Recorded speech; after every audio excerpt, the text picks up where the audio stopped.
Hindi basihan ang pagkakaroon ng mataas na voltahe ng battery.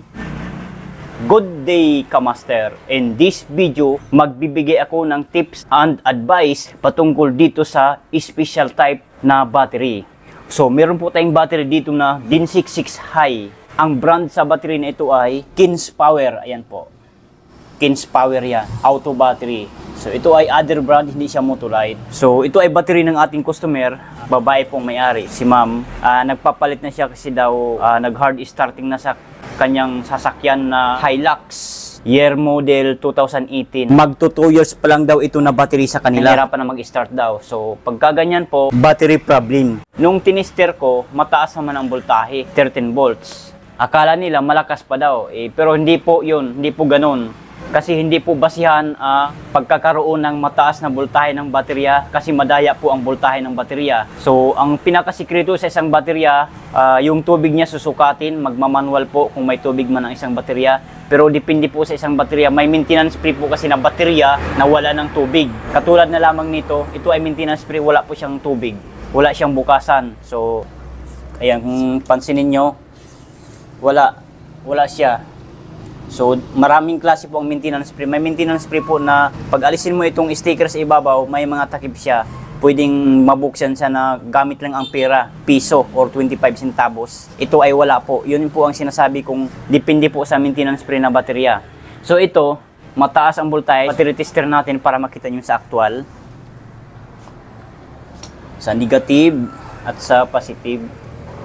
Ayan kung mapapansin ninyo. 13.8 volts po ang voltahe o reading sa battery nito. So, mataas po yan. Kung yan po ang pagbabasihan natin, full charge po yan. Pagka ganyan, kulay green po yung kanyang light indicator. So, masasabi natin full charge pero hindi nagtatapos dyan. Dahil nga hindi natin basihan ang pagkakaroon ng taglay na lakas ng voltahe ng isang battery. Kung walang tubig yan, walang tubig ito, ang pagbabasihan natin yung CCA, yung cold cranking amps or cold cranking amperes ng baterya. Na kailangan po, pag start ng isang sasakyan, kailangan mataas yung bugso ng kuryente para mapa-start yung nasabing sasakyan. So, gagamit tayo ng battery analyzer. Kung ilan na lang po ba ang CCE nito. Kung bagsak po yan, kung mababa ang CCE ng battery, talagang hindi na mapapa-start ang sasakyan.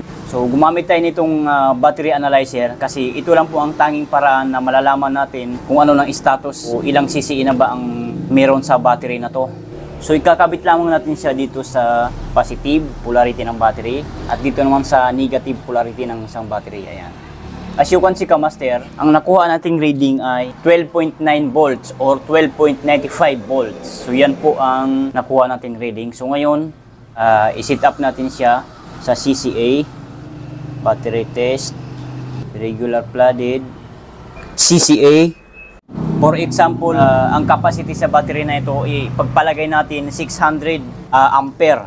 So, i-set up natin siya sa 600 ampere.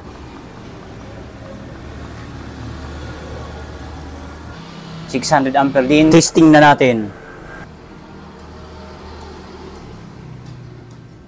Ayan, kung mapapansin niyo, ang nakalagay dito ay replace.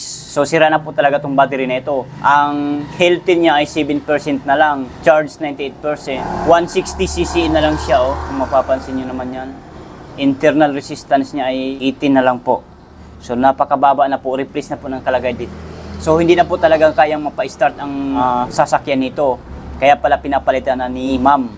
Kasi po, mahina na po talaga itong battery na ito. Kahit mataas pa ang voltahe niyan, ayan, pansin nyo ng 12.9 volts or 12.95. Ang CC naman ay 160 na lang. Hindi na po yan mapa-start ang sasakyan. Kasi po ang standard na CC dapat bago ma-start yung mga sasakyan, nasa 600 po. 600 to 900 CCE ka mga special type na baterya. Kahit hindi special type, kahit mga XL lang siya. 3SM XL, dapat 800 to 900 ang CCE bago ma-start yung mga sasakyan. So ito 160 na lang, malabo na po yan. Sa pang ilaw-ilaw, pwede pa ito. Pero pang starting purposes, malabong-malabo na po.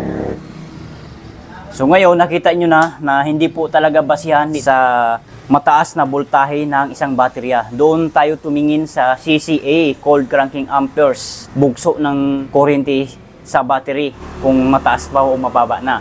Okay? So, So, ganun lang po kasimple ang pag-check ng isang baterya na mahina ng CCA.